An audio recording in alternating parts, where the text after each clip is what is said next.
Okay. Wow. You got the radical left here. That's good. How you doing? Very extreme. Hey, did you see my approval rating? 60%. It's much higher than anyone else. And we're joined here today by Tim Kelly. Do you guys remember him? When was your last Mackinac conference, Tim? I mean, as a legislator, 18. He's back. Much more experience than other school aid leaders. Very good. We got you back on that budget.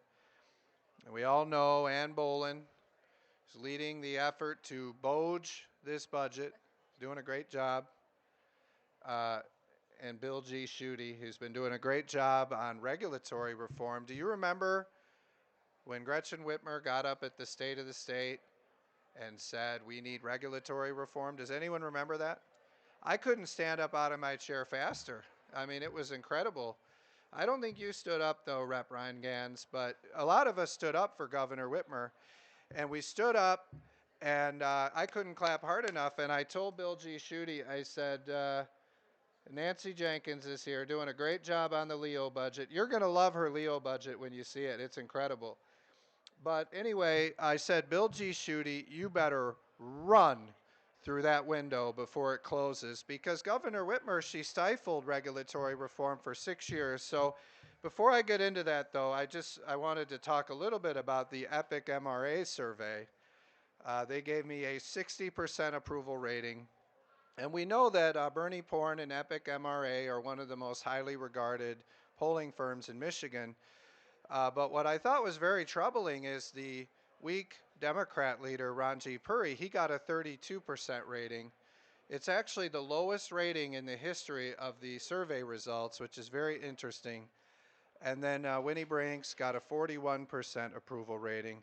And these approval ratings are lower than the one I got when I was minority leader, which was higher. And I would just say that, they could learn a little bit from what the House Republicans are doing. And what we're doing is we're passing big legislative ideas, and we're doing it bipartisan. We're going to give you guys the sheets, but 20, 30 Democrat votes on most of these bills, whether it was our roads plan, which was many Democrats. We got that through, our education plan, our school safety plan, many plans, making phonics the official standard, academic standard of Michigan, Public Safety Trust Fund, which a lot of you people should like. Your mayor, Mike Duggan, likes it. We wanted to help him get it done, but Senate Democrats have slowed it down. Many Democrats in the House voted for that, so we're doing very well with that. But I'm going to talk, and then one quick thing, and then I'm going to make a few announcements with these three. We saw the Democrat Senate budget. It's very unbalanced. You saw their political economist, David Zinn, even point out that according to his analysis, they're almost $1 billion deficit. And that doesn't include the 60,000 people, working people, that they would kick off Medicaid based on the $500 million. They've underfunded it. And then you look at it, too, the 2,500 people, they would kick off child care with their Democrat budget. They talk about the federal stuff, but these are the real cuts, right? These are cutting working families, so we're going to have to fix that. So if you put that in there, that's another 500 million out of balance they are.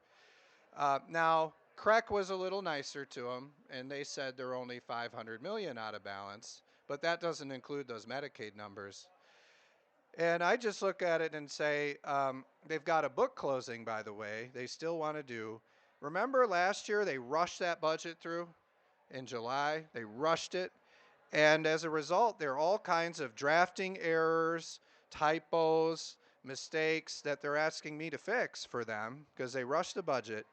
I think it makes more sense to wait and look at this May revenue estimating conference rather than the way Lansing has done it for years, which is let's take January numbers and then let's just load up everything the lobbyists want in the budget. And then by the time we pass it 2 days later, it's out of balance. That doesn't make any sense. So what we're doing with our BOJ budget is we're going to look at those May numbers, and we're going to put together a budget that balances. It's going to balance, and it's going to be smaller than the one last year. And by the way, the one that gets signed into law by the governor, it will be smaller than the one last year. And you know, under Whitmer, the government spending has increased 43%. Make sure you report that. And so we've gone through, and by the way, do you know, if you watch my press conferences, I put it up, I mean, literally, we're going to cut certain things, and I've started to show you some of the low-hanging fruit. How you doing, Craig? And we're going to do, you know, a lot of the low-hanging fruit. I mean, the COVID-19 task force. I was telling some people in there that we're still funding that. They laughed. What are they doing? You know, you look at the Global Michigan, which is a slush fund for a lot of these illegal alien subsidies. There is some bipartisan agreement. Even I told, you know, the ultimate Lansing insider, Sarah Anthony, agrees that we should get rid of this, most of this $100 million business subsidy that we're going to get rid of in this next budget. And what we're going to do is we're going to focus on the things that matter to Michigan: fixing roads, local roads, creating a public safety trust fund with your mayor, Mike Duggan. That's actually going to, for the first time in Michigan's history, invest in local roads from the state, or excuse me, invest in local public safety from the state. It's going to be really good. And then we're going to fund education, and we're going to do a great job of that. But before we get to that, I mentioned I had tasked Representative Bill G. Schuette with creating a regulatory reform report. I said, run through that opportunity. We don't know how long Gretchen Whitmer will still believe in regulatory reform. And I think, you know, the biggest takeaway that I have, and by the way, you know, we're talking about the things that we're going to unleash here in the next 30 days. And you look at our first 100 and probably 120 days, that led to this very high approval rating. And so we're unleashing here a little bit of what we're going to do over the next 30 days. And you're going to see it start with this regulatory reform report from Bill G. Schuette. And really, I think what you're going to see is there's a need, as long as this has been going on, you're seeing that our regulatory situation is out of control. And a lot of the problems when you're here at this conference and you're talking to these business leaders, they stem from the fact that we're over-regulated. I mean, when Whitmer even sees that, you're seeing that's a problem. And so really, I think we've seen the legislature reestablish its control by removing the governor's lobbyists from the House floor and other lobbyists. You see us creating a robust oversight committee that has subpoena power. And what I think you're going to see over the next few weeks is the establishment through law. You know, we're going to be working on a new committee that will start blocking and changing a lot of these new regulations that the Whitmer administration is proposing. A committee that has a lot more teeth than the committees that exist today. And you're going to see us establish a regulatory committee, and we're going to start reasserting the power of the legislature on these regulations. And that'll play out. We'll introduce it. Hopefully the Senate will embrace it. But we really need a much stronger regulatory committee that can engage earlier in this process and actually, with teeth, block these rules from taking effect or change them. You're going to see that happen, and it'll be much stronger than the committees that exist today. But I want to turn it over to Bill G. Schuette to talk a little bit about the findings of his report, the need for the report, and what you're going to see in the next few days coming from the House Republicans. Well, thank you, Mr. Speaker. It is an honor to have been part of this effort for the House Republicans, because I don't think I've heard a bigger bipartisan applause other than when the governor talked about the Detroit Lions at a State of the State address. So, you know, working on this rules report, looking at this comprehensive regulatory review, I think it comes down to culture and it comes down to customer service. You know, when we had Governor Rick Snyder, he was really taking our bureaucracy to a way where they were thinking, what can the government do to deliver for the people, for Michiganders? It should be, the government should be working for Michiganders, not the other way around. And that's what we're trying to do from the rules report and from our review of regulations. And so what does that look like? Well, you can talk to members here at the policy conference. You can talk to people from anywhere from Marquette Marquette to Monroe, from both ends of our peninsulas. Is we're getting our lunch eaten by other states on how we do permitting, how we do regulations. It takes you sometimes up to 3 times as long to get a permit in the state of Michigan than it does in our neighbors in Ohio and Indiana. And that's going to be a siren song to other businesses to move and to go and set up their businesses there. And I tell you what, too, Indiana and Ohio, they have one-stop shops for their permitting processes, and that means it's a lot easier for you to know exactly what agency you need to go to get the permit you need to start your project or to start your business. And I want to talk about a couple of key areas where this is a major cost driver.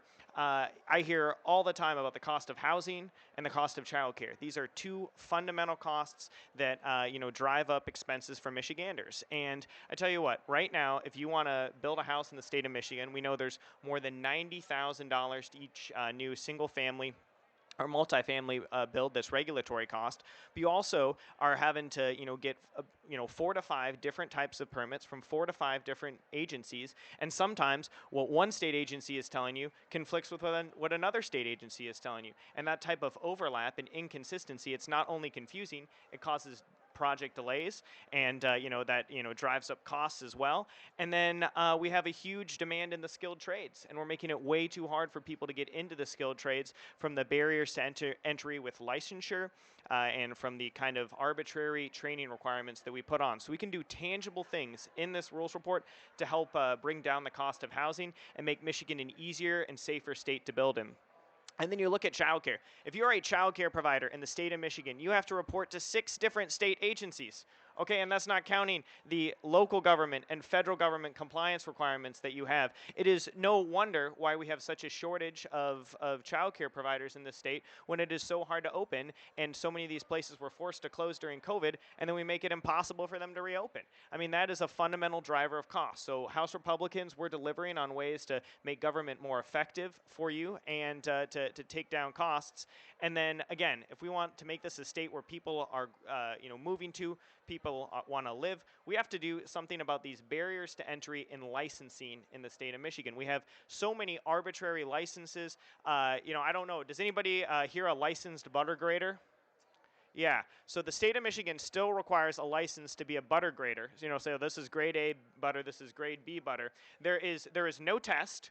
There are no training requirements. There's just a fee that you have to go through. I mean, that's not common sense licensure and regulation. That's government red tape. So those are the types of common sense actions under Speaker Matt Hall that the House Republicans are going to work on delivering, and I think it'll deliver some tangible results for Michiganders. So thank you, Mr. Speaker. Well, thanks. Yeah, and we're seeing a need to restrict some of these future regulations and to limit their coming in the future. But also, I think you looked at Governor Whitmer's report, and there's a lot we agree in Governor Whitmer's report from Lara. So there was some good work done there. And then going beyond that and looking, and you got input from, all kinds of groups, probably even the Detroit Chamber. And as you look at the conversation up here today, a lot of people are talking about the big incentives, but I think what we're going to see is a lot more benefit from focusing on the fundamentals and helping our local businesses, our local employers here solve their problems so they can grow, and your committee is going to do that. I wanted to talk about a little more about the budget. So I talked about how you have this over-regulation going on in the state of Michigan, and we're seeing a lot of that also in our education system, really over-regulation. And I've been looking at this, and as Tim Kelly and Ann Bollin and I are looking at the education budget, the K through 12 budget, you're seeing a lot of over-regulation. You're seeing a lot of Lansing politicians who are trying to make the decisions for our local schools. And I've met some of these Lansing politicians, and I honestly don't think they know a lot about what should be done at schools, to be honest. So what I think and then the other thing I'll say about their budget, there's a lot of earmarks stuffed in there for for-profit companies that the Lansing politicians are forcing on the local schools. So what I wanted to talk about today is if we take more time with this budget and we really do the hard work and we trust our local school districts and we eliminate a lot of these regulations and earmarks, you're going to see a per pupil foundation allowance coming in the House Republican budget of $12,000 per student. And you're going to see that right now it's 9,608, okay? Tim Kelly's done a great job, and he's figured out how to get this thing up to 12,000. Now remember, the Senate Democrats, they proposed 10,008 per student. And even the shutdown prevention plan, which, as Chad Livengood pointed out, was not a budget, it's a government shutdown prevention plan, that was higher than the Senate Democrats or the governor at 10,025. I think the governor proposed 10,000. We're going to propose, when you see it, 12,000. And I think that's going to reflect that we're going to empower and trust our local school districts. We're going to end the earmarks for the for-profit companies, and we're going to limit the regulations from the state on these local school districts, much in the spirit of Bill G. Schuette's regulatory reform report. And I'm hopeful, and the other thing that you're going to see is a $1 billion rainy day fund. We're going to build on that and make a big deposit in that. So I wanted to give Tim Kelly an opportunity to talk. And this guy has been doing K through 12 education for so long. He's back, and we wanted you to come here and talk in more detail about the work you're doing. So thanks for being here, Tim. Thank you, Mr. Speaker. This is the 5th budget I've worked on. When I last left the legislature in 18, I think there was 30 categoricals. We have 150 now. That's billions of dollars that gets diverted away from the classroom and to your student.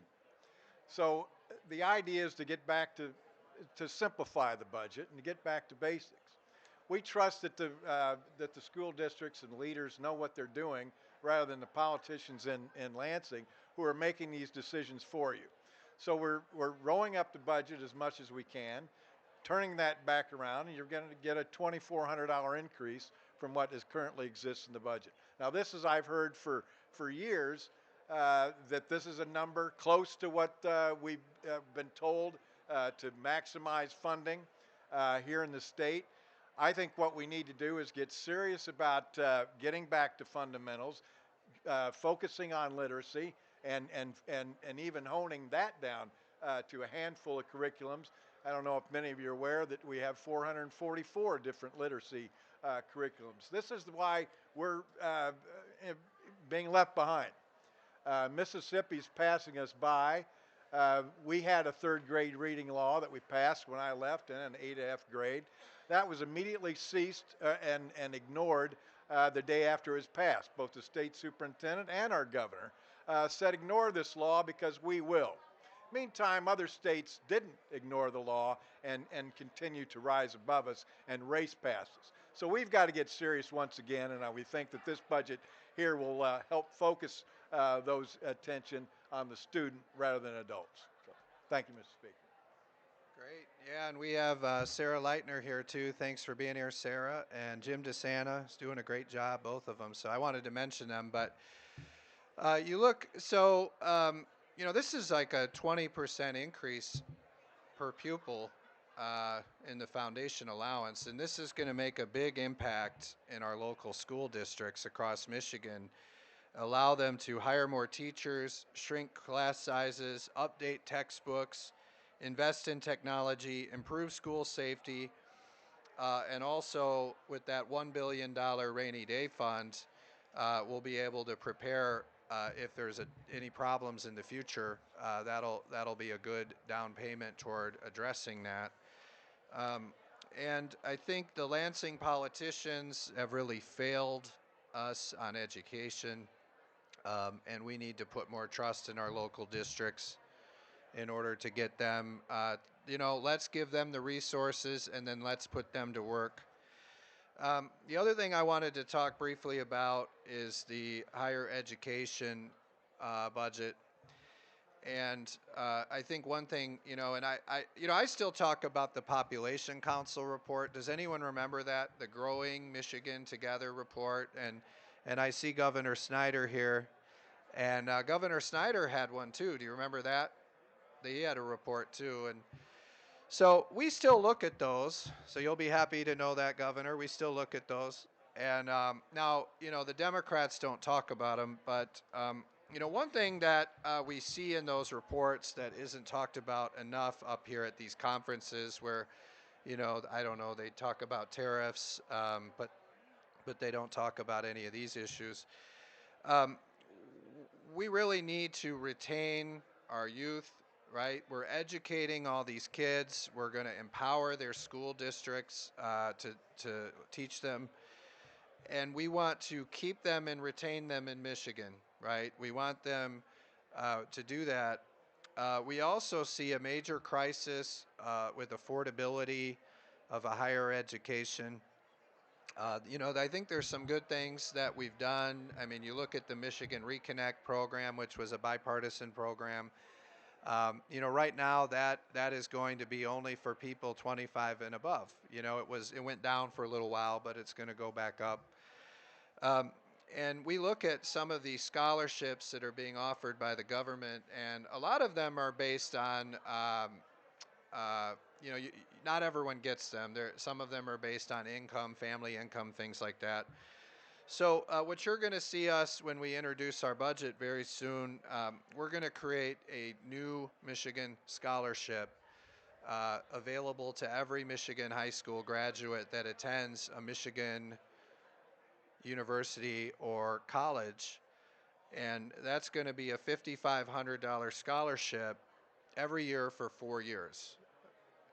And in the case of community college, it's going to be a $2,750 scholarship for community college. And there are numbers are all over the place. One estimate that was pretty credible that we looked at is, a yearly tuition is on average probably around 16,000 at a university. There are different estimates, but I think that if every year they're getting a $5,500 scholarship, that'll really bite into that pretty good and help with the affordability for our universities. But we want Michigan students to be going to Michigan universities and colleges and community colleges.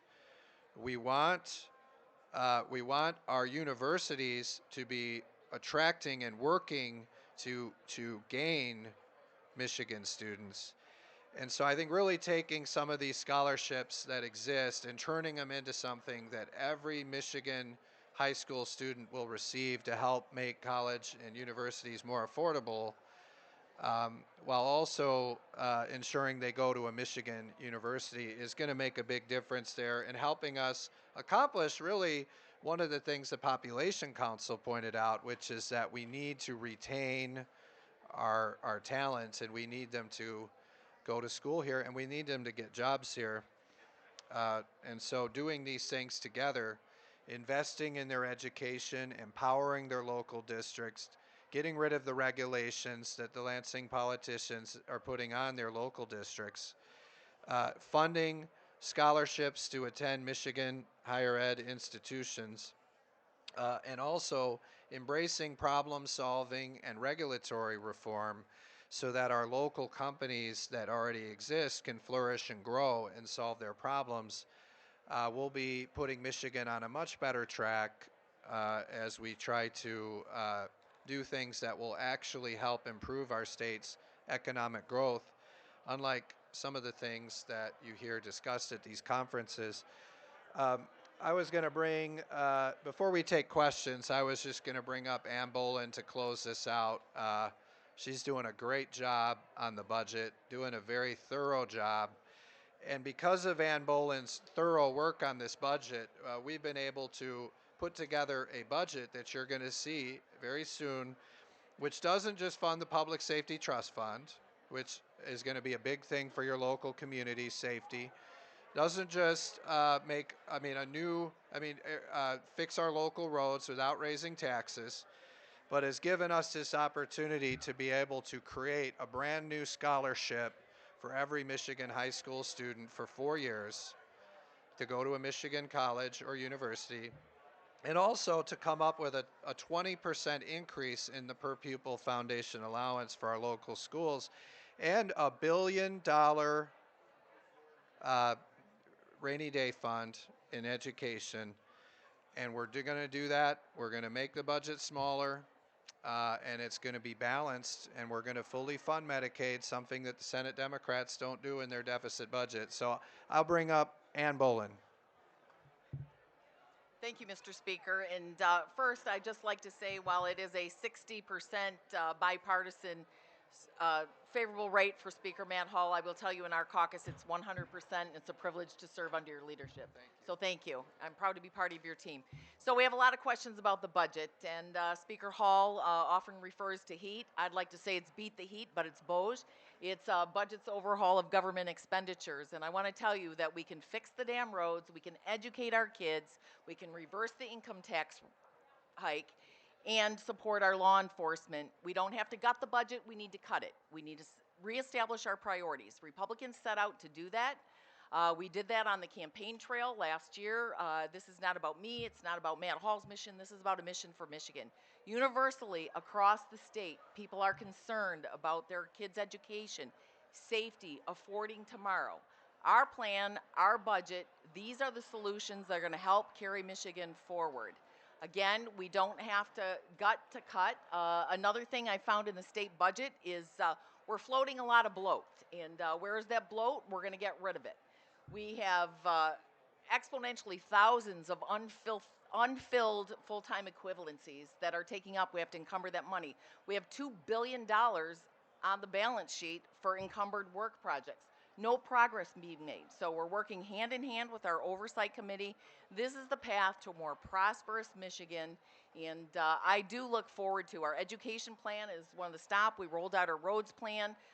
Everybody agrees we need to fix the damn roads in the state. The Senate has agreed it's a $3 billion figure. Speaker Hall and our caucus, the House Republicans put forward $3 billion figure. The governor, nobody has a plan but the House Republicans. We don't need to raise taxes. We can do it within the current state budget. Every budget you've seen rolled out so far, it doesn't move closer to 80 billion, it moves closer to 90 billion. When I started as a legislator, it was under 60 billion.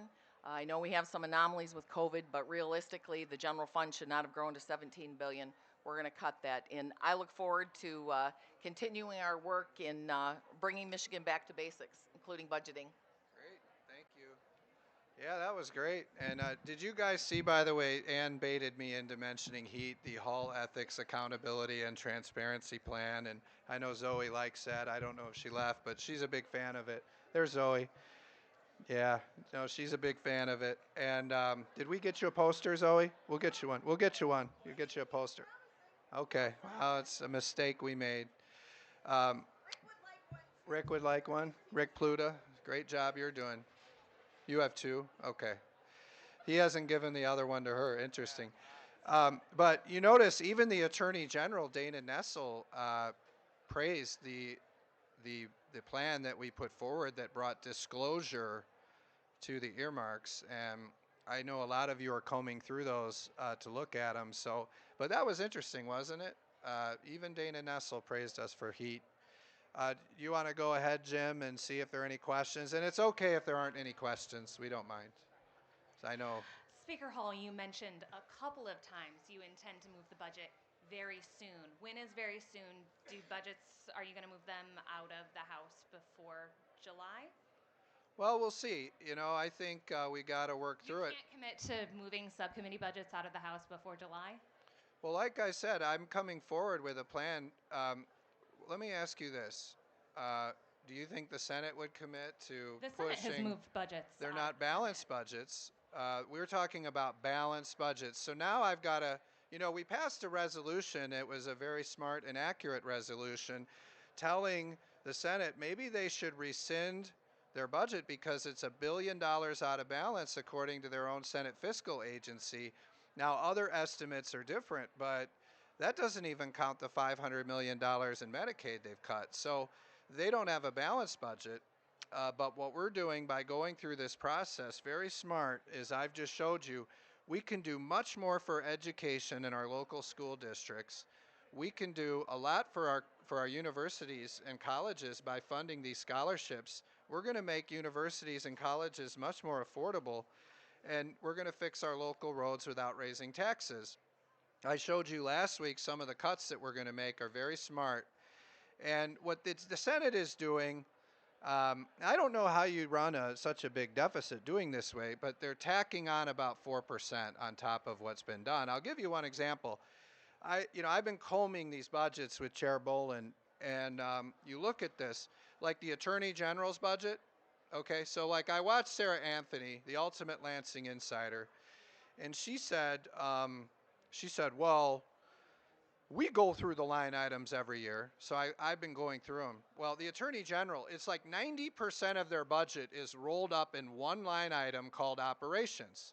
So I asked my people, I said, what the hell is in there? I don't know, we just fund it every year, we tack on 1%, sir.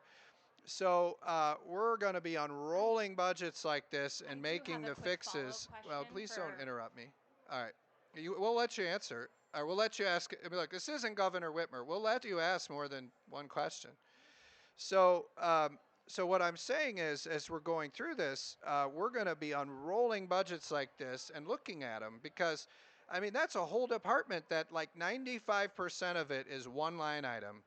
And as you're going through this stuff and you're evaluating every one of these programs for return on investment, then you're finding we can set better priorities that the people of Michigan really care about. When that's what we're doing, I think you would agree. The things I'm laying out are the things people care about. They don't want to see the barbershop quartets and the glass blowing and what was it? The puppet art. We just learned about that. Jim doesn't like the puppet art. You don't like it. And so you're going to see us move forward very quickly with a very smart budget, much better than any budget you've seen. And then we'll move it through the House. And now, I think that you look at these Democrats, they've been talking about a government shutdown since October. Mallory McMorrow has been talking about it. Now more of them are talking about it. I've been hearing all over the island them talking, maybe we should, Senate Democrats want to shut down the government to blame me, and they think it's funny. We're going to do our best to get a deal, but with this group, I think it's going to be well after July 1, and that's okay, because if we take our time, we're going to do something much better, and we're going to finally fund all of these big priorities for the people of Michigan. Now, you had a follow-up? Thank you very much, Mr. Speaker. Quick follow-up for Representative Kelly. You mentioned this is the 5th budget you've worked on. Yeah. How many of those previous budgets were passed on time? 4. Thank you. Well, I might add that was a one-party system at the time too, and it was a little easier to negotiate. No, I was not under. No. This was all under Snyder that I served, and so my counterpart in the Senate was a Republican. We had a Republican governor, so it made it a little bit easier. Look, we're doing what we can to put this out as soon as possible. I've talked to Senator Camilleri earlier today. We're going to start talking next week, so we'll get something out. And just kind of point this out too. I mean, they rushed this budget last year in July, and what they did was all kinds of errors, drafting errors, all kinds of mistakes, and there are parts of this budget they can't even administer. I mean, you look at it, they slip in billions in earmarks. No one knows what it is. And so we're going through this. You're not going to see these drafting errors when you do it right, and you're going to see better priorities. It's easy when you just tack on 4% like they did, grow government. And by the way, the media doesn't talk about this, but we actually have $180 million more in the general fund next year than we do this year. So it's actually more to spend than it was before in the general fund. It is more to spend than it was last year by $180 million, and the media doesn't report that. They make it look like it's a cut, which it's not. Mr. Speaker, could you just elaborate on this new committee, why you're creating it in late May, what it's going to be called, who's going to chair it, and what this review is that you're talking about? Yeah, and just to be clear, in what's available, Ann thought I said we were going to grow our budget. We're not, no, no. What I'm saying is there's 180 million more available in the Treasury than there was last year. Okay? And they act like that's a cut. It's not a cut, it's an increase, and they still have a huge deficit budget. It's amazing. Your question was about the new rules committee? Right. Is this going to be a committee that's made in the rules? Who is going to chair it? And why wait until late May to create this committee to conduct this review? Well, I think you're going to see a lot of this laid out in the Rules Committee's report. And I think what you're going to see is there's some things that we can do that Bill G. Schuette talked about to correct the past bad rules. But you're looking, I mean, let's look at what just happened. I mean, the Democrats rammed through new laws. They're up here talking about affordable housing. Well, they just increased the cost of home construction by $15,000 a home through their new regulations that they just jammed through. And you see that a JCAR committee that exists, it can't stop it because the Democrats won't show up to the committee to vote on it. So I think you're going to have to create a new committee, and the new committee will be able to, it'll be a majority of the committee. You know what I mean? So a majority of the committee. So if Senate Democrats won't show up, the committee can still block rules and delay them. And then it'll be a lot more power to block rules and delay rules than what you have now. And so we're going to try to pass it either through joint rules or through statute. And this would be a committee that would replace the Joint Committee on Administrative Rules? I think it's going to have to, yeah. I mean, you're going to have something with a lot more teeth because these departments are out of control. Absolutely out of control, and they're writing all kinds of new regulations like the ones I just wrote that would raise the cost of building a home by $15,000. That's crazy, and there's no way to stop them. So we're going to start stopping them and delaying it and changing it through a real committee with real teeth. You're going to see it happen, but it'll make a big difference. I don't think there's anything more we could do for the people of Michigan than rein in these crazy regulations coming out of the departments, which we're going to do. You see what we've done with the Oversight Committee and the broad subpoena power, and you see what we did by limiting access to the floor. We're reasserting the separation of powers in Michigan, the balance of power, and establishing the legislative branch as a more dominant branch in Michigan's government. It's been steamrolled by many governors for too long. Hey, Mr. Speaker, thank you. Mayor Mike Duggan in his campaign for governor is taking aim at what he calls partisan decisions in education policy that change as the legislature or the governor's office changes. The House just recently voted to get rid of Algebra 2. And he used that as one example he thinks is just a partisan decision to sort of try to set what they think should be the curriculum in high schools. Can you kind of respond to that, and what's your approach to this?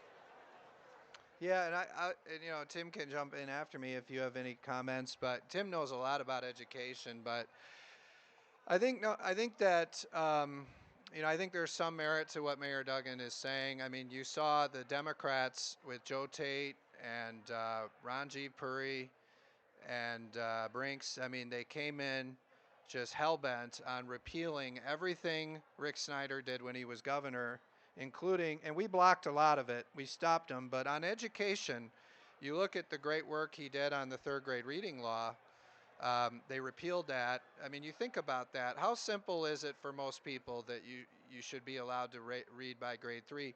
You saw the A through F go away. You know, it's very hard to understand how schools are functioning. And you saw them water down the performance reviews too and take out some of the performance in that based on school outcomes for kids. I think those were all very partisan things, and I don't think they gave Governor Snyder's policies enough time to take shape.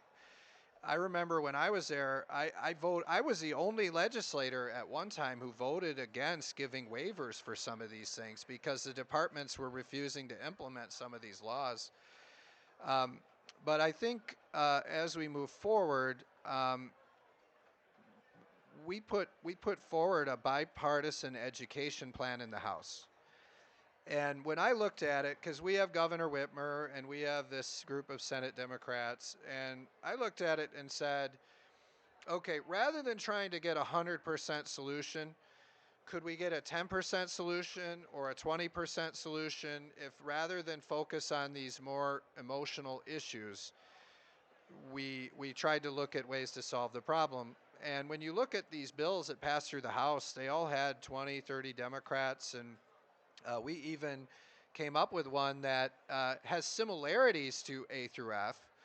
You take the current websites that exist. So rather than create a new website, I said, look, let's just take their website and let's create a compare function, and let's make sure that the parents are educated about it and that it's accessible, and that it includes a few more things that we think would actually have to do with school performance, right?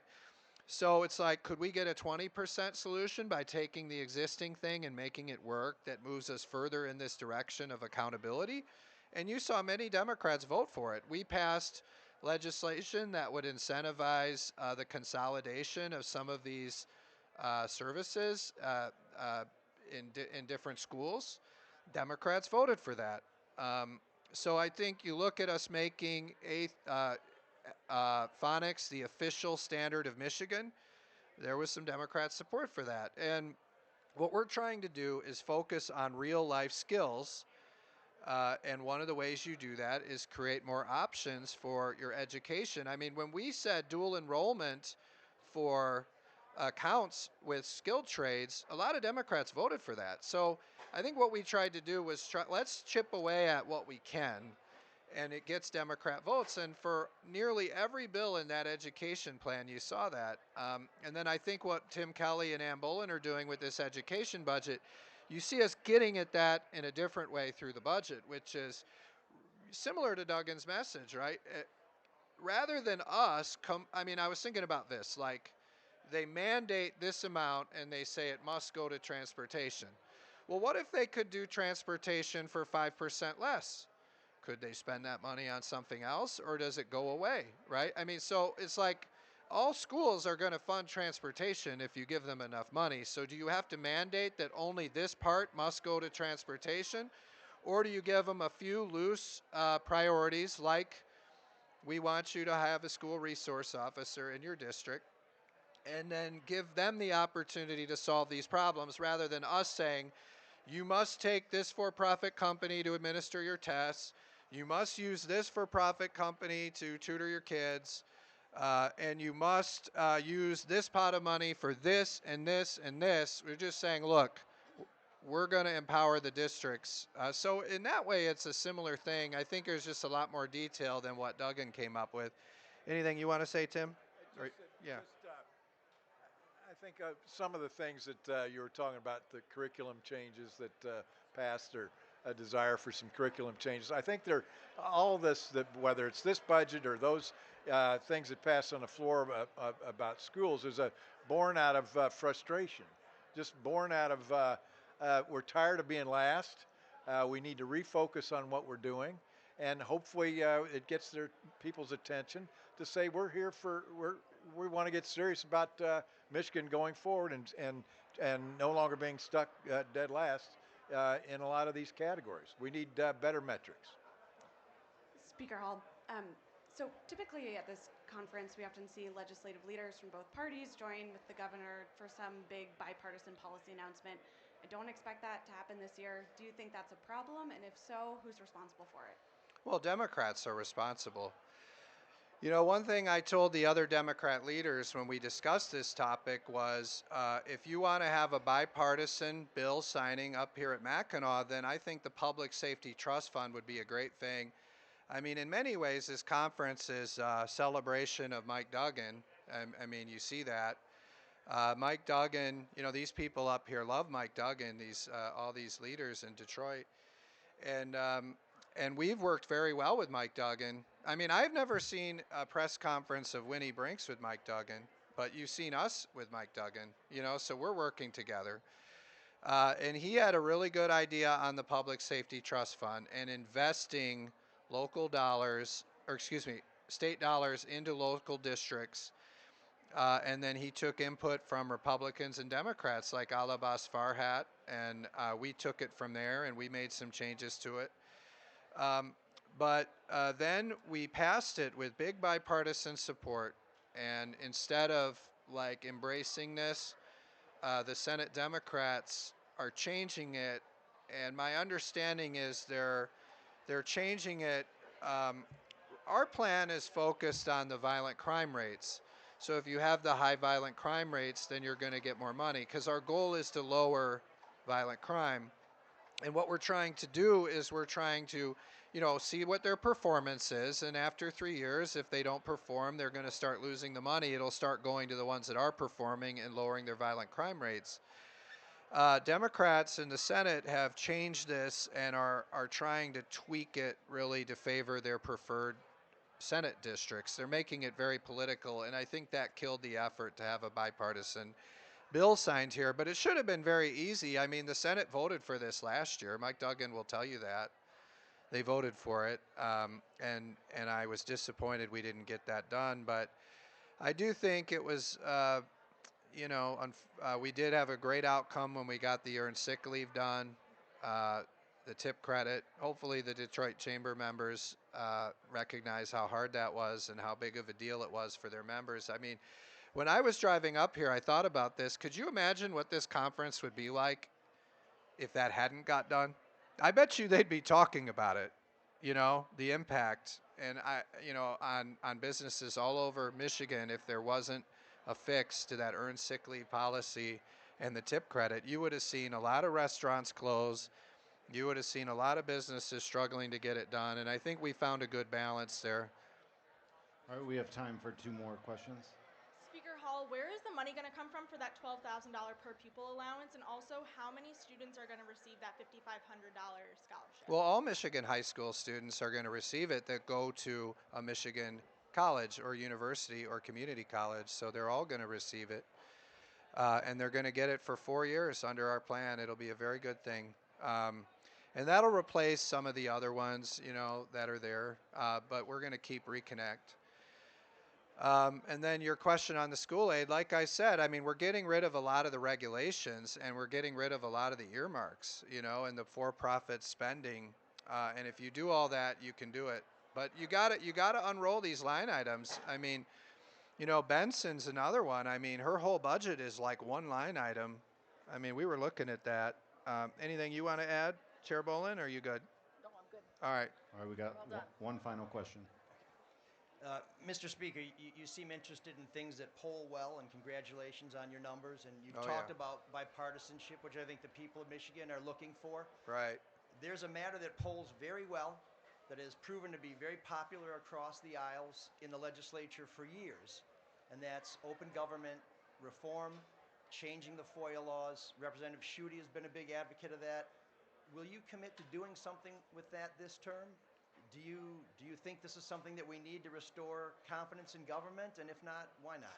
Yeah, and it's great to see you. And I read a lot of your stuff. I don't think I've ever really talked to you, but he's got a sense of humor when he writes, doesn't he? It comes across. So it's now a lot of times you're saying things that are kind of negative toward Republicans, but you do it with a sense of humor, and I think we enjoy your work. We're certainly happy to correct any factual errors. Well, you got a sense of humor about it. He just isn't a big fan of Republicans. And Mark Hackle's here, and I'll answer your question. Mark, and thank you so much. He's been supporting a lot of our things on the local roads, and he's doing a great job. And we're so proud to be a part of the effort to help you deliver Selfridge Air National Guard Base. So that was a great win. And we all saw the billboard. And how cool was it to have Candace Miller on the billboard? Wasn't that cool? With you. So anyway, to answer your question, HEAT polls, Hall Ethics Accountability and Transparency Plan, actually polls higher than FOIA. I looked at it. And when I asked the question, what actually affects your life more, they all say heat. And you saw Dana Nessel praising the changes that I made. And so what we're looking at, and by the way, all the reporters know how FOIA doesn't work very well. And the Democrats want to expand a very broken bill. And it's a very weak one, what they did. It's weak. So what I looked at is what would actually make a difference, and I think when you look at the elements of heat, whether it's the budget transparency that we put forward on the earmarks, and you all are benefiting from, and the public's benefiting from, bringing that out in the open, being able to evaluate these programs. I mean, real quick, I saw this one that Emily Devendorf proposed, where she said, "What I'm going to do is I'm going to." Give a developer all this money for affordable housing to kick all of these people out of a trailer park and kick them out of their homes. Nobody asked the township if they wanted this. So I think going through a transparent process, the township would come in and say, we don't like this. That one would have been stopped. Then you look at some of our other elements, ending the revolving door where the politicians become lobbyists, ending the process where politicians can become lobbyists in other states.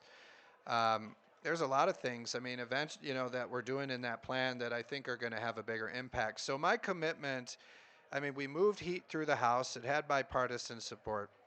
And I'm going to keep working on getting heat done, and that's what I'm focused on. But FOIA, I don't think it is something that we're really working on, because heat is such a bigger deal. And it is much more impactful, honestly. You know, Mr. Speaker, if I could ask a question on behalf of the people of Michigan who want to have access to every government official's records, as they do at the local level and at federal levels, what are you so afraid of? Well, and I think you look at, by the way, a lot of these politicians, they could make their records public. I mean, Jocelyn Benson could make her records public. I mean, she couldn't even do disclosure on her campaign finance website. I mean, Republicans and Democrats had to come out and overturn that because it was not working. I mean, most people think it had something to do with hiding. Maybe she wanted to hide the House Republicans' fundraising numbers. I don't know. But they were very high, and you wouldn't know that. You don't know which lobbyists are getting, taking people out to dinner and things. You don't know that because the website didn't work. And I think even Ron G. Puri voted for that, and he doesn't vote for anything, but he voted for that one. So you see these other officials which are not doing any transparency. Governor Benson, they're not doing any of it. They could do FOIA voluntarily. They're not. So like I said, we're focused on the real transparency and what I think is going to be most effective, and that's this. It's not FOIA. You guys have tried FOIA. You've seen how the government's obstruct it, and I just think it needs a lot more work, honestly. So that's why we're moving the things that are going to have a bigger impact and are more ready to go.